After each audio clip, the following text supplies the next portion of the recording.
Riffs are foundational for any hard rock, metal track, anything under that umbrella. You can nail the chorus, you can nail the hook, but if there's no good riffs in between, the song kind of just falls flat.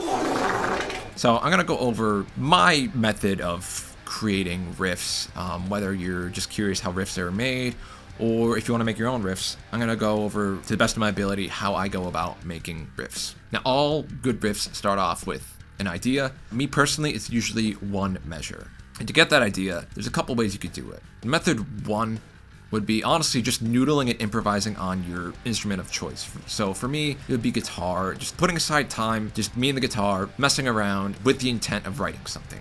No pressure, just having fun. Now, do you get the greatest riffs ever doing this? No, sometimes creativity comes in ebbs and flows. Sometimes I've come up with some really awesome stuff doing this method, but this is just one of the few methods that you can go about for kind of sparking that creativity. The other method, I don't know if I can actually teach you, and that's really coming up with stuff in your mind. Now, whether this is at work, going about in your life, sometimes stuff just comes, at least to me, and I know some other musicians as well. Whether you heard something or just the music you've been listening to has sparked some ideas in your head, that's another way to get that initial idea. The last and my favorite way, one of my favorite ways, would be to just plot MIDI notes, just going inside your recording software, your DAW, whether you're using a virtual piano or whatever, and just messing around with the notes. Maybe just messing around with, plotting eighth notes in the key of C, or whatever key of choice that you pick, and kind of just working with that and building off of that. And once we have that initial idea, we could technically stop there. Some riffs only need to be about a measure. I think of a song like When the Levee Breaks by Led Zeppelin. That intro riff, that's just one measure. And yes, throughout the song, I think there's little subtle differences to that riff as it plays throughout the song, but for the most part, in its DNA, it's just that riff. I think Jimmy Page is just like letting some notes ring out longer than usual here and there. All in all, it's the same riff, but I prefer to build upon that single measure riff. So the first method that I would do is what I call the 1-2 method. 1 is your initial idea, and then 2 is going to be that initial idea with a twist to it. So typically what I'll do is I'll have that initial idea, and then I'll take that initial idea, kind of like copy and paste it within my DAW usually, and maybe the first half I'll keep the same, and then the second half I'll kind of, add a variation that kind of ties it all up together and add something different, just so the riff doesn't sound as monotonous and boring.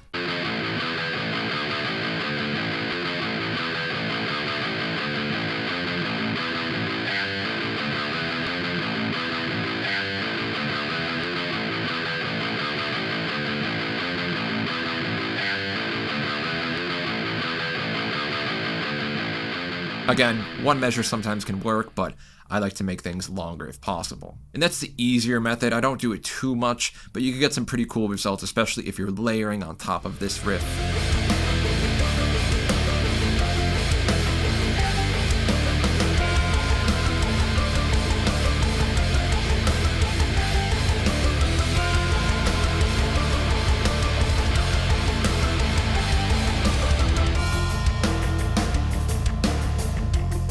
The second method that I like to do is what I call 1-2, 1-3. The ones that I'm talking about are going to be your initial riff idea, like what I was talking about.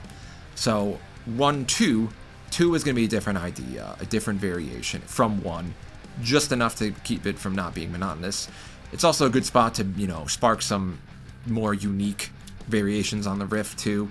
And then we go back to the 1, which is the initial riff, and then 3 would be kind of the more tying the riff together element, where you have that first half of the initial riff, and the second half you can add a variation that kind of ties it all together. You're gonna have to feel this out. This is me not being able to teach you creativity, just kind of giving you some ideas of what you can do.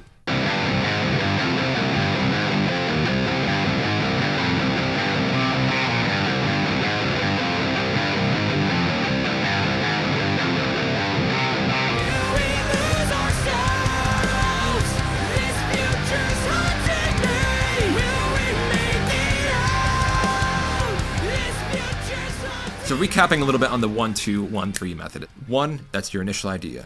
2, we want a variation. It doesn't have to tie the riff all together like the previous method. We want a little bit of a variation.